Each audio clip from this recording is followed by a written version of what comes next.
Most welcome my dear students. तो हम लोग चैप्टर पढ़ रहे हैं बायोलॉजिकल क्लासिफिकेशन, और बायोलॉजिकल क्लासिफिकेशन में आपने अभी तक समझा कि कैसे क्लासिफिकेशन सिस्टम का डेवलपमेंट हुआ, कैसे किंगडम सिस्टम्स के डेवलपमेंट हुए, कैसे टू किंगडम सिस्टम आया जो कि कैरोलस लिनियस ने दिया, फिर थ्री किंगडम सिस्टम आया जो कि अर्नेस्ट हैकेल ने दिया, फिर फोर किंगडम सिस्टम आया जो आगे किसने दिया, कोपलैंड ने, है ना। कोपलैंड एक नाम आता है और वो हैकेल के लगभग 90 साल के बाद आए थे। वो रिसेंट मतलब 1950-56 के आसपास वाले थे। और फिर उसके बाद विटेकर ने 5 किंगडम क्लासिफिकेशन दिया, और 5 किंगडम क्लासिफिकेशन को एनसीईआरटी ने अपने चैप्टर नंबर 2 में रखा है, क्लास 11th के चैप्टर नंबर 2 में, जिसको हम स्टडी करते हैं। तो ये थे किंगडम क्लासिफिकेशन। 5 किंगडम क्लासिफिकेशन की बात करें तो उसमें सबसे पहला किंगडम रखा गया है मोनेरा, दूसरा है प्रोटिस्टा, तीसरा फंजाई, फिर प्लांटी और एनिमिलिया, है ना। ये 5 किंगडम रखे गए हैं। कौन से आधार चुने थे विटेकर ने, कौन से बेसिस पे इन पांचों को अलग अलग किया था? तो इनके सेल की बनावट पहला, दूसरा इनके ऑर्गेनाइजेशन की कॉम्प्लेक्सिटी, और तीसरा जो बहुत इंपॉर्टेंट था मोड ऑफ न्यूट्रिशन। और उसके बाद फिर इन्होंने मोड ऑफ न्यूट्रिशन के हिसाब से तो बांटा ही बांटा, इसके बाद भी इसकी फर्दर जो डिवीज़न की, जो ग्रुप या किंगडम के अंदर जो डिवीज़न किए वो भी काफ़ी ध्यान से किया। हालांकि ये परफेक्ट नहीं था, आज हमें पता है कि बहुत सारे और सिस्टम बन चुके हैं, और हमेशा टेक्सोनॉमी और ये क्लासिफिकेशन चेंज होता रहता है, क्योंकि जैसे जैसे नए नए ऑर्गेनिजम्स का डेवलपमेंट होता है, डिस्कवरी होता है, हमारे पुराने कॉन्सेप्ट फेल हो जाते हैं। तो दिल बदल जाता है, जज्बात बदल जाते हैं, वक्त के हाथों में ख्यालात बदल जाते हैं, मतलब टाइम के साथ चेंजेस जरूर आते हैं, और हमें खुशी खुशी एक्सेप्ट करना चाहिए। एज अ बायोलॉजिस्ट हमें तो करना ही चाहिए। किंगडम मोनेरा आज का टॉपिक है। ओके, स्टार्ट करते हैं। बिल्कुल एनसीईआरटी को हम लाइन टू लाइन समझेंगे और एनसीईआरटी के आसपास ही रहेंगे, बहुत ऊपर नहीं जाएंगे, क्योंकि हमें नीट के क्वेश्चन सॉल्व करने हैं। मोनेरा किंगडम की खास बात ये थी कि इसके सारे ऑर्गेनिज्म यूनिसेलुलर थे। कैसे थे? यूनिसेलुलर ऑर्गेनिज्म थे, सभी के सभी यूनिसेलुलर थे, कोई कंट्राडिक्शन नहीं होगा। दूसरी जो खास बात थी कि किसी के पास न्यूक्लियस नहीं होगा, ट्रू न्यूक्लियस बिल्कुल भी नहीं होगा, यानी सभी कैसे होंगे? प्रोकैरियोटिक होंगे, प्रोकैरियोटिक नेचर के होंगे, यूनिसेलुलर होंगे और प्रोकैरियोटिक नेचर के होंगे, और इन दो बातों में कहीं भी कोई कंट्राडिक्शन नहीं होगा, यही स्पेशल क्वालिटी होगी। अच्छा, तीसरी बात यह है कि मोनेरा में कोई बाउंड्री नहीं है कि इसमें हम एनिमल को रखेंगे कि प्लांट को रखेंगे। कोई भी ऐसा ऑर्गेनिज्म जो यूनिसेलुलर टाइप का हो और प्रोकैरियोटिक नेचर शो करता हो, ले आओ भाई मोनेरा में रख दो, है ना। प्रोकैरियोटिक स्ट्रक्चर हो जिसका, उसको आप यहाँ रख सकते हैं। बट फिर भी बैक्टीरिया, क्या भाई? Bacteria are the sole member of this kingdom. Bacteria are the sole member of kingdom Monera, ठीक है। तो मोनेरा को दो हिस्सों में, या ये कह लीजिए कि बैक्टीरिया को दो हिस्सों में बांट के पढ़ लिया गया। तो नॉर्मली हम मोनेरा ही कहते हैं, है ना। एक तो आर्की बैक्टीरिया और दूसरे बने ईयू बैक्टीरिया। आर्की नाम से पता चल रहा है, प्रिमिटिव, प्रोटोटाइप, बहुत पुराने टाइप के, यानी जब से पृथ्वी का निर्माण हुआ होगा और जब से जीवन की उत्पत्ति हुई होगी, जब से लाइफ इवॉल्व हुआ होगा, है ना, तब से आर्की बैक्टीरिया एग्जिस्ट करते हैं, यानी प्रोटेरियो लाइफ टाइप के हैं, पुराने लाइफ की तरह हैं बिल्कुल। तो पहले आप लोगों ने ड्रॉ कर लिया। अब देखिए आर्की बैक्टीरिया की जो, भाई इसको अगर हमने बांटा है तो कुछ तो होगा ना डिफरेंस। तो आर्की बैक्टीरिया की जो सेल वॉल है ना, उसकी बात कर लेते हैं। सेल वॉल जो है वो सूडोपेप्टिडोग्लाइकेन से बना है ना, सूडोपेप्टिडोग्लाइकेन से। जबकि हमको पता है कि बैक्टीरिया की जो सेल वॉल में उसमें पेप्टिडोग्लाइकेन पाए जाते हैं, यानी ईयू बैक्टीरिया यानी ट्रू बैक्टीरिया जो होते हैं उनकी स्पेशल और कैरेक्टरिस्टिक बात क्या होगी कि एक रिजिड सेल वॉल होगी। क्या होगी भाई? रिजिड सेल वॉल और इस सेल वॉल में पेप्टिडोग्लाइकेन होगा। ये समझ में आ गया। इसी बेसिस पे इनको अलग किया गया। और भी बहुत सारे डिफरेंसेस हैं, है ना। जैसे सूडोपेप्टिडोग्लाइकेन के साथ यहाँ पे कुछ स्पेसिफिक मेम्ब्रेन पे प्रोटीन्स भी पाए जाते हैं। देखिए आर्कीबैक्टीरिया ना, अब तक आप जितनी भी खतरनाक जगह इमेजिन कर सकते हैं, गर्म पानी के झरने, 100 डिग्री सेल्सियस का टेम्परेचर, भयंकर सॉल्ट वाला डेड सी, है ना, मृत सागर जो कि इजराइल के पास है।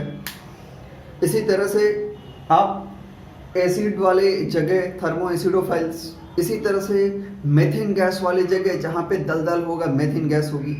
हर वो जगह जहाँ पे सिर्फ मृत्यु आप सोच सकते हैं अपने लिए, यू इमेजिन ओनली डेथ, वहाँ पे ये सरवाइव करते हैं और बड़ी खुशी खुशी फ्लरिश करते हैं।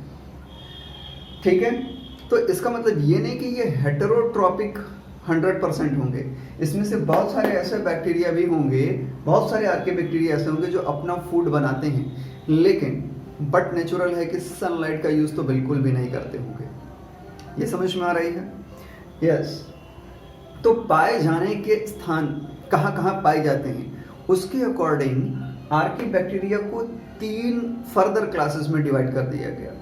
Methanogens, halophiles and थर्मोएसिडोफाइल्स।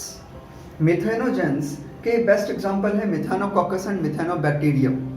और मिथेनोजेंस मेथेन गैस को प्रोड्यूस कराते हैं। क्या करते हैं ये? मेथेन गैस को प्रोड्यूस कराते हैं। यस। और ये गाय भैंसों के, काऊ जो भी रुमिनेंट्स होते हैं ना, उनके डंग में, उनके इंटेस्टाइन में भी प्रेजेंट होते हैं। तो गोबर गैस में जो डाइजेस्टर में जो बैक्टीरिया मिलाया जाता है, जैसे कि मेथेन गैस प्रोड्यूस होती है डाइजेस्टर में, आपने देखा होगा, है ना, वो क्या होते हैं? वो मिथेनोजन बैक्टीरिया होते हैं, यानी मिथानोबैक्टीरियम और मिथानोकॉकस होते हैं। तो मेथेन गैस बनाते हैं। इसी तरह से दलदल वाली जगह पे कहीं कहीं पे आपने देखा होगा कि वहाँ पे मेथेन गैस बनती है। कई हॉलीवुड मूवीज़ में दिखाता है कि वहाँ मेथेन गैस थी, आग लगाया, पूरे छोटी सी जगह पे कीचड़ के अंदर आग लग गया, मेथेन गैस रिलीज हो रही थी। It is due to the methanogens. ठीक है। नेक्स्ट जो क्या होते हैं इसमें कैटेगरी में बैक्टीरिया आते हैं वो हैलोफाइल्स। हैलो का मतलब होता है सॉल्ट। हैलो का क्या मतलब होता है? हैलो का मतलब होता है सॉल्ट, यानी हैवी सॉल्ट कंसंट्रेशन वाले एरिया में पाए जाने वाले बैक्टीरिया। हेलोबैक्टीरियम, हेलोकॉकस जैसे कुछ बैक्टीरिया होते हैं। और ये हेलोबैक्टीरियम और हेलोकॉकस जो होते हैं डेड सी के आसपास भी खूब ढेर सारे मिलते हैं। ठीक है। तो मैंने कहा कि सूडोपेप्टिडोग्लाइकेन तो इनकी सेल वॉल की बनावट में प्रेजेंट है ही, इसके अलावा कुछ स्पेसिफिक प्रोटीन पंप्स भी प्रेजेंट होते हैं। ठीक है। और ये स्पेसिफिक प्रोटीन पंप्स इनको इस एडवर्स कंडीशन में सरवाइव करने के लिए हेल्प करते हैं। फॉर एग्जांपल अगर आप हेलोफाइल्स की बात कर लें तो यहाँ पे 2 प्रोटीन्स प्रेजेंट होती हैं इनके साथ मेम्ब्रेन पे। ठीक है। क्या कहते हैं भाई? बैक्टीरियो रोडोप्सिन, है ना, उसको कहते हैं हेलोरोडोप्सिन। हेलोरोडोप्सिन। तो बैक्टीरियो रोडोप्सिन हो गया, ये हेलोरोडोप्सिन हो गए। ये दोनों करते क्या हैं? ये उस हाई सॉल्ट कंसंट्रेशन वाले एरिया में से सॉल्ट के बॉन्ड्स को ब्रेक करते हैं और उस कंसंट्रेशन में जो बॉन्ड को ब्रेक करने से एनर्जी मिलती है उससे एटीपी डिराइव करते हैं, बना लेते हैं। अमेजिंग, मतलब ट्रूली अमेजिंग। इतनी भयंकर सॉल्ट जहाँ की आराम से कोई भी मर सकता है, उस सॉल्ट में से भी ये एटीपी बना रहे हैं, इसीलिए ये सरवाइव कर जाते हैं।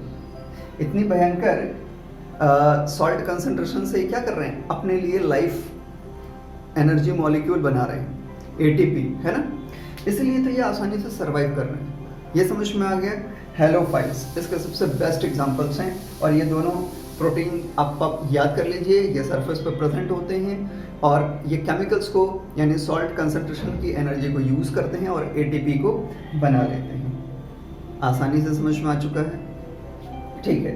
नेक्स्ट जो क्या होते हैं कंडीशन है या नेक्स्ट कैटेगरी है वो थर्मो एसिडोफाइल्स की है। तो जो हॉट स्प्रिंग्स होते हैं, हॉट स्प्रिंग्स, जहाँ की टेम्परेचर 80 डिग्री सेल्सियस से 100 डिग्री सेल्सियस के आसपास हो सकती है। गर्म पानी के झरने, है ना, 80 से 100 डिग्री सेल्सियस का टेम्परेचर होता है। और क्योंकि इतना गर्म होता है तो वहाँ पे क्या होता है कि कुछ केमिकल्स के साथ रिएक्शन करने के बाद वो पानी एसिड, हाईली एसिडिक भी हो जाता है। अब यहाँ भी ये आर्की बैक्टीरिया ना बहुत इजीली सर्वाइव करते हैं। इनकी स्पेसिफिक सेल वॉल की बनावट की वजह से ही ऐसा संभव हो पा रहा है, ऐसा पॉसिबल हो पा रहा है। ठीक है, अब सल्फोपोलस एंड थर्मोप्लाज्मा एसिडोफिलस इसमें बेस्ट एग्जांपल्स आते हैं। और ये अपनी एनर्जी भी इसी तरह से, जैसे कि यहाँ पे कुछ स्पेसिफिक आपने केमिकल्स देखे जिसका कि यूज़ करके फिर एटीपी डेरिवेशन हो जा रहा था, ठीक इसी तरह से ये भी करते हैं, कुछ स्पेसिफिक केमिकल्स की मदद से एटीपी बना लेते हैं। तो एडवर्स कंडीशन में, हार्श कंडीशंस में भी ये बहुत इजीली सरवाइव करते हैं।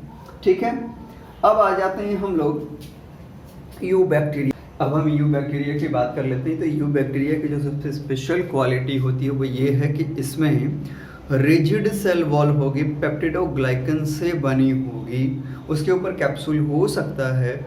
वो डिपेंड करता है कि किस एनवायरमेंटल कंडीशन में वो प्रेजेंट है। लेकिन ये हार्श कंडीशंस में नहीं रह पाएंगे जितने की हार्श कंडीशन में आर्की बैक्टीरिया सर्वाइव कर रहे थे, वहाँ ये सर्वाइव नहीं कर पाएंगे। बट उसके अलावा ये पूरे ब्रह्मांड में हर जगह पाए जाते हैं, पानी में भी, फ्रेश वाटर में भी, मरीन वाटर में भी, टेरेस्ट्रियल हैबिट में भी, ह्यूमन के बॉडी के अंदर भी, सरफेस पे भी, लगभग हर जगह पाए जाते हैं। ठीक है, यू बैक्टीरिया फर्दर अपने मोड ऑफ न्यूट्रिशन के हिसाब से दो पार्ट में कैटेगराइज किए गए हैं। पहला है ऑटोट्रॉप, यानी ऑटोट्रॉपिक यू बैक्टीरिया, और दूसरे हैं हेट्रोट्रॉपिक यू बैक्टीरिया। आपको ये कैरेक्टराइजेशन दिख पा रहा होगा। अब ये जो ऑटोट्रॉपिक यू बैक्टीरिया है, फर्दर दो कैटेगरीज में हम बांट सकते हैं। एक ऐसे ऑटोट्रॉपिक बैक्टीरिया जो फोटोसिंथेसिस कर सकते हैं, यानी सनलाइट के प्रेजेंस में अपने लिए एनर्जी का डेरिवेशन करेंगे, अपना फूड प्रिपेयर करेंगे। ऑटोट्रॉपिक मोड ऑफ न्यूट्रिशन है, बट फोटोट्रॉप्स हो सकते हैं। दूसरे कीमोट्रॉप्स हो सकते हैं, यानी केमिकल एनर्जी का यूज़ करेंगे। अच्छा भाई, ये जो फोटोट्रॉप्स हैं, यहाँ फिर से थोड़ी सी कॉम्प्लेक्सिटी आएगी। क्या कॉम्प्लेक्सिटी आएगी कि फोटोट्रॉप्स भी फर्दर दो तरह के हो सकते हैं। एक वो हो सकते हैं जो H2O का ब्रेकडाउन करके उसके इलेक्ट्रॉन सिस्टम का यूज कर सकते हैं और वहां से एनर्जी गेन करेंगे, और दूसरे H2O की जगह हाइड्रोजन सल्फाइड का यूज करेंगे, जो नॉर्मली सल्फर बैक्टीरिया कहे जाते हैं, उस कैटेगरी में आएंगे। ठीक है, समझते हैं। जो H2O का ब्रेकडाउन करते हैं, इसमें सबसे बेस्ट एग्जांपल है साइनोबैक्टीरिया। साइनोबैक्टीरिया सबसे बेस्ट एग्जांपल, इसको आप ब्लू ग्रीन एल्गी भी कहते हैं। और यहाँ पे क्लोरोफिल ए पिगमेंट पाया जाता है, और ये क्लोरोफिल ए पिगमेंट बिल्कुल वैसा ही होता है जैसा कि नॉर्मल हायर प्लांट्स में होता है। यानी एक नॉर्मल फोटोसिंथेसिस को ये फॉलो करेंगे, एक नॉर्मल फोटोसिंथेटिक पाथवे को फॉलो करेंगे, अपनी एटीपी का डेरिवेशन करेंगे, साथ ही साथ फूड बनाएंगे। समझ रहे हैं? यानी ग्लूकोज का फॉर्मेशन होगा और वहाँ पे H2O का यूज़ होगा, साथ ही सनलाइट का यूज़ हो रहा है। ठीक है, और क्लोरोफिल ए मॉलिक्यूल प्रेजेंट है बिल्कुल हायर प्लांट की तरह। समझ में आ रहा है ना? एकदम बढ़िया। अब कुछ ऐसे ब्लू ग्रीन एल्गी होते हैं, यानी साइनोबैक्टीरिया होते हैं, जो उनमें कुछ सेल स्पेशलाइज्ड हो जाती हैं और वो हेट्रोसिस्ट कहलाती हैं। वो नाइट्रोजन को फिक्स करने का भी काम करते हैं। समझ में आ रहा है? तो हेट्रोसिस्ट जो होते हैं नाइट्रोजन को भी फिक्स करते हैं, और इस कैटेगरी के जो सबसे बेस्ट एग्जांपल होते हैं वो है नॉस्टॉक एंड एनाबेना। नॉस्टॉक और एनाबेना, इनके फिगर भी आप देखते रहिए, सबके फिगर आप देखते रहिए। कहीं कोई कंफ्यूजन होगी तो आप पॉज करिए, फिर वहाँ मैसेज कीजिए, मैं आपको रिप्लाई कर दूंगा। ठीक है, यूट्यूब जिंदाबाद। तो नॉस्टॉक और एनाबेना ये ऐसे ब्लू ग्रीन एल्गी या साइनोबैक्टीरिया कह लीजिए, जो फोटोसिंथेसिस तो करते ही करते हैं, साथ ही साथ इनमें कुछ सेल स्पेशलाइज्ड हो जाती हैं जो हेट्रोसिस्ट कहलाती हैं, और वो नाइट्रोजन फिक्सेशन का भी काम करते हैं। धान के खेत में, पैडी फील्ड में बहुत इजीली देखने को मिलते हैं, जो काई जम जाती है हरे और नीले रंग की, वो यही होती है, नॉस्टॉक और एनाबेना होती है। ठीक है। अब दूसरे फोटो ऑटोट्रॉप्स ऐसे होते हैं, फोटो ऑटोट्रॉप हैं यानी सनलाइट का तो यूज़ करेंगे, नो डाउट कि वो सनलाइट यूज़ नहीं करेंगे, वो करेंगे, लेकिन H2O का यूज़ नहीं करेंगे। वाटर का ब्रेकडाउन करने के बजाय हाइड्रोजन सल्फाइड का यूज़ करेंगे। समझ में आ रहा है? H2S का यूज़ करेंगे, जिसमें से ग्रीन सल्फर बैक्टीरिया के नाम आते हैं। इसको क्लोरो, अब क्योंकि क्लोरोबियम नाम का बैक्टीरिया आता है, क्लोरोबियम नाम का बैक्टीरिया आता है, ग्रीन, ठीक है। इसी तरह से purple sulphur bacteria, purple sulphur bacteria, chromatium, इसके एग्जांपल में कौन आते हैं? क्रोमैशियम आ जाएंगे। क्रोमा का मतलब कलर, ठीक है। तो क्रोमैशियम बैक्टीरिया, पर्पल सल्फर बैक्टीरिया, ये बिल्कुल फोटोसिंथेसिस ही करेंगे, फूड अपना फोटोसिंथेसिस के थ्रू बनाएंगे। बस एक ही डिफरेंस होगा, H2O यूज़ करने की जगह पे ये H2S का यूज़ करेंगे, हाइड्रोजन सल्फाइड का यूज़ करेंगे। आप प्लीज़ इसको नोट करते रहिएगा, ये नीट के बहुत सारे क्वेश्चन आपके बन जाते हैं। इसके अलावा नॉन सल्फर पर्पल बैक्टीरिया भी होते हैं जो फोटो ऑटोट्रॉपिक बिहेवियर शो करते हैं, ठीक है। नॉन सल्फर, जिनमें सल्फर प्रेजेंट नहीं होता है, ठीक है, ऐसे भी पर्पल बैक्टीरिया होते हैं। रोडोस्पाइरोलम, रोडोस्पाइरोलम इस कैटेगरी के बैक्टीरिया होते हैं, ठीक है। बहुत हौच पौच हो गया है, यहाँ तक समझ में आ गया। आगे बढ़ते हैं, फिर ऊपर वाले पार्ट को मैं डिलीट कर देता हूँ। ऐसे ऑटोट्रॉप्स बैक्टीरिया की आती है जो सनलाइट का यूज़ बिल्कुल भी नहीं करते, ठीक। सनलाइट का यूज़ वो बिल्कुल भी नहीं करते, वो केमिकल एनर्जी का यूज़ करके अपना फूड सिंथेसाइज करते हैं। तो ऐसे जो बैक्टीरिया हैं उनको कीमो ऑटोट्रॉप्स कहा जाता है, और ये 4 तरह के होते हैं। पहला तो वो जो सल्फर को इकट्ठा करते हैं और सल्फर की एनर्जी का ही यूज़ करते हैं। ये ऐसे जगह पाए जाते हैं जहाँ वातावरण में H2S या सल्फर का सोर्स बहुत ज़्यादा होता है, किसी तरह से सल्फर के बॉन्ड बने हो जिसको ये ब्रेक करता है, उसकी एनर्जी का यूज़ करता है। तो सल्फर बैक्टीरिया, और इस कैटेगरी का जो सबसे बेस्ट एग्जांपल होता है, देखिए सल्फर बैक्टीरिया अपने फोटो ऑटोट्रॉप में भी पढ़ा था, प्लीज़ कंफ्यूज नहीं होना, ये सब नीट के एक बढ़िया बढ़िया क्वेश्चन है। फोटो ऑटोट्रॉप का सल्फर बैक्टीरिया H2S का यूज़ करेगा और साथ में सनलाइट का भी यूज़ करेगा, बट यहाँ पे नहीं, यहाँ पे सनलाइट बिल्कुल भी यूज़ नहीं होगी। यहाँ पे सनलाइट कहीं से भी यूज़ हो ही नहीं रही है, एकदम कंफर्म रही, ठीक है। तो यहाँ तक की स्टोरी तो एकदम क्लियर है ना कि यहाँ पे बिल्कुल भी सनलाइट का यूज़ नहीं होने वाला। सबसे बेस्ट एग्जांपल है बैगियाटोआ। देखिए इसको अगर मज़ा लेने के मूड में हो तो आप कह सकते हैं बैग होता है उसको, और लोकल लैंग्वेज में आप कहते हैं बैगियाटोआ, है ना, टोआ, लेकिन ये है बैगियाटोआ, ठीक है, और थायोबैसिलस, ठीक है, बेस्ट एग्जांपल्स हैं ये। इसी तरह से ऐसे बैक्टीरिया होंगे जो ऐसे एटमॉस्फेयर में प्रेजेंट होंगे जहां आयरन डिफरेंट स्टेट्स में हो, फेरिक, ठीक है, फेरस, फेरेट, और उनके डिफरेंट जो स्टेट हैं, जब उनका स्टेट कन्वर्जन होगा उससे जो एनर्जी फ्री होगी, उस एनर्जी का यूज़ करके ये ऑटोट्रॉपिक मोड ऑफ न्यूट्रिशन को कंप्लीट करते हैं, ठीक है। तो इसमें जो सबसे बेस्ट एग्जांपल आते हैं वो है लेप्टोथ्रिक्स। लेप्टोथ्रिक्स, ऐसा नहीं कि केवल यही एक एग्जांपल होगा, और भी एग्जांपल हो सकते हैं आयरन के, जैसे फेरोबैसिलस नाम से ना, फेरो और फेरिक, तो फेरोबैसिलस भी हो सकता है, बट लेप्टोथ्रिक्स अच्छा एग्जांपल है। इसी तरह से कुछ बैक्टीरिया कीमो ऑटोट्रॉप्स ऐसे भी होंगे जहाँ उस जगह पाए जाएंगे जहाँ पे हाइड्रोजन की कंसंट्रेशन ज़्यादा होगी, और उस हाइड्रोजन सोर्स का यूज़ करेंगे, उसकी एनर्जी का यूज़ करके ऑटोट्रॉपिक न्यूट्रिशन को क्या करेंगे, इन्हेंस करेंगे, अपनी लाइफ को मेंटेन करके रखेंगे। तो इनको हाइड्रोजन बैक्टीरिया कहते हैं। हाइड्रोजिनोमोनास बेस्ट एग्जांपल्स में से एक है, लिख देते हैं, लिख लीजिए भाई, हाइड्रोजिनोमोनास, काफ़ी लंबा नाम लगता है बट आसान है, हाइड्रोजन के आगे OMONAS लिख देना, हाइड्रोजिनोमोनास। ये समझ में आ गया ना।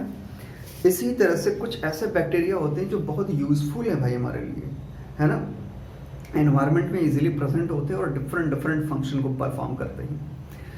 इसमें से सबसे बेस्ट परफॉर्म जो अपना फंक्शन परफॉर्म करने वाले बैक्टीरिया वो है नाइट्रीफाइंग बैक्टीरिया, है ना। नाइट्रोजन की साइकिलिंग में बहुत पिकुलियर रोल प्ले करते हैं। अभी हम क्लास 11th में इन बैक्टीरिया की स्पेशल फंक्शंस को समझेंगे, पढ़ेंगे, ठीक है।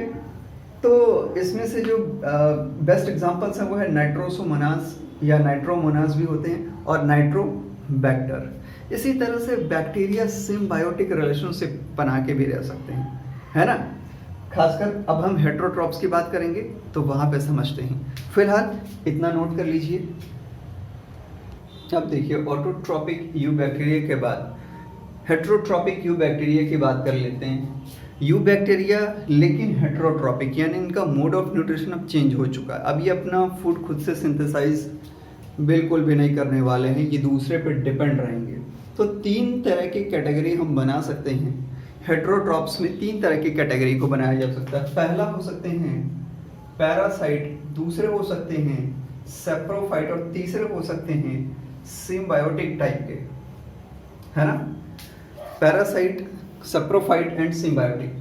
पैरासाइट सिंपल सी बात है कि पूरी तरह से दूसरे ऑर्गेनिज्म पे डिपेंड रहेंगे, किसी होस्ट पे डिपेंड रहेंगे, साथ ही साथ उनको नुकसान भी पहुंचा सकते हैं और कभी कभी ये बहुत बीमारियां भी कॉज करते हैं। यानी पैरासाइट के साथ साथ ये पैथोजन भी हो जाते हैं। तो इनका नेचर पैरासाइटिक के साथ साथ पैथोजेनिक भी हो जाता है और बीमारी कॉज करते हैं। यानी होस्ट पैरासाइट इंटरेक्शन वाली कैटेगरी शो करना शुरू कर दें एग्जाम। और ऐसा नहीं कि केवल ये ह्यूमन बीइंग या एनिमल, प्लांट्स में भी बीमारियां कर देते हैं, है ना। तो स्ट्रेप्टोकॉकस है। अब स्ट्रेप्टोकॉकस का एक स्पीसीज है स्ट्रेप्टोकॉकस निमोनी, जो निमोनिया कॉज कर देता है ना। इसी तरह से क्लोस्ट्रीडियम बोट्राइडिकम, तो भाई ये फूड पॉइजन कॉज कर देते हैं, है ना। इसके अलावा माइकोबैक्टीरियम ट्यूबरकुलोसिस, तो ट्यूबरकुलोसिस यानी टीबी शॉर्टकट में जिसको कहते हैं, वो डिजीज कॉज कर देते हैं। इसी तरह से बैक्टीरिया के आप बहुत सारे स्ट्रेन ले सकते हैं, है ना। विब्रियो कॉलरी, कॉलरा कॉज कर देता है, ये भी बैक्टीरिया है। तो ऐसा नहीं है, ये तो थोड़े बहुत नाम हैं, बहुत सारे नाम मिल जाएंगे। यूजफुल भी होते हैं बट मोस्टली तो हार्मफुल ही देखने को मिलते हैं, ठीक। अब सेप्रोफाइटिक बैक्टीरिया जो किसी प्लांट के डेड और डिकेइंग ऑर्गेनिक मैटर पे सरवाइव करे, उसको बोलते हैं सेप्रोफाइटिक बैक्टीरिया। ऐसे में एक नाम बहुत फेमस है बैसिलस माइकोइडस, बैसिलस माइकोइडस, ठीक है। अब देखिए सिम्बायोटिक बैक्टीरिया, सिम्बायोटिक बोलते किसको है भाई, तो सिम्बायोटिक बोलते हैं उसको बैक्टीरिया को जो कि किसी दूसरे ऑर्गेनिज्म में प्रेजेंट रहे और साथ ही साथ दोनों को फायदा भी कराए, दोनों को फायदा हो। जिस ऑर्गेनिज्म में प्रेजेंट है उसको भी फायदा है और इस बैक्टीरिया को भी फायदा है, दोनों में से किसी को नुकसान ना हो, यानी म्यूचुअल अंडरस्टैंडिंग हो। जैसे इसमें से बेस्ट एग्जांपल आते हैं राइजोबियम के। क्या भाई, राइजोबियम। अब ये राइजोबियम कहाँ रहता है, तो राइजोबियम दाल वाले जो पौधे होते हैं, जैसे अरहर हो गया, है ना, कजानस कजान, उसके रूट में प्रेजेंट होता है और उसके रूट में गांठ बनती है जिसको कि आप रूट नोड्यूल कहते हैं। रूट नोड्यूल में लेग हीमोग्लोबिन्स होती है और वहाँ पे राइजोबियम एफिशिएंटली नाइट्रोजन को फिक्स करता है, बदले में इसको प्लांट से न्यूट्रिशन और शेल्टर मिल जाता है। तो दोनों को फायदा हो गया, क्योंकि उस प्लांट को नाइट्रोजन बहुत चाहिए, क्योंकि वो दाल वाला पौधा है, नाइट्रोजन की आवश्यकता बहुत ज़्यादा है। समझ में आ रही है ना बात। और इसी तरह से इनको ज़रूरत है कि भाई एनर्जी मिले, इनको फूड मिले, शेल्टर मिले, दोनों का फायदा हो गया। इसी तरह से कुछ साइनो बैक्टीरिया भी होते हैं, है ना। नोस्टॉक और एनाबिना की बात कर लें और उसी कैटेगरी के कुछ साइनो बैक्टीरिया भी होते हैं जो सिम्बायोटिक बैक्टीरिया की तरफ रहते हैं। खासकर फंजाई के साथ जब ये रिलेशन बनाते हैं, इनका रिलेशन जब फंजाई के साथ होता है, किसके साथ, फंजाई के साथ, तो ये मिलकर के लाइकेन नाम का स्ट्रक्चर बना लेते हैं। कैसा स्ट्रक्चर बनाते हैं, लाइकेन, है ना। अब इसमें होता क्या है, देखिए जो बैक्टीरियल यानी साइनोबैक्टीरिया क्या है, तो ये एक तरह का ब्लू ग्रीन एल्गी, लेकिन यहाँ पे हमने रखा है बैक्टीरिया में, तो बस है तो हम यहाँ पढ़ेंगे। ठीक है, तो ये समझ लीजिए कि सिम्बायोटिक रिलेशनशिप इनके बीच में बनता है और ये लाइकेन कहलाता है। इसी तरह से कुछ ब्रायोफाइट्स के साथ, कुछ टेरिडोफाइट्स के साथ, कुछ जिम्नोस्पर्म खासकर साइकस के साथ साइनोबैक्टीरिया कोरोलॉइड रूट बनाते हैं। क्या बनाते हैं? कोरोलॉइड रूट बनाते हैं। तो ये तो था बेसिक आउटलाइन, ठीक है, बेसिक आउटलाइन मोनेरा के बारे में। नेक्स्ट लेक्चर में हम लोग बैक्टीरिया की सेल वॉल, बैक्टीरिया कितने टाइप के हो सकते हैं ग्राम स्टेनिंग के हिसाब से, और क्या स्पेसिफिक कैरेक्टर्स हो सकते हैं किसी बैक्टीरियल सेल के अंदर, उसको डिस्कस करेंगे और ये पार्ट वहाँ पे फिर कंप्लीट हो जाएगा।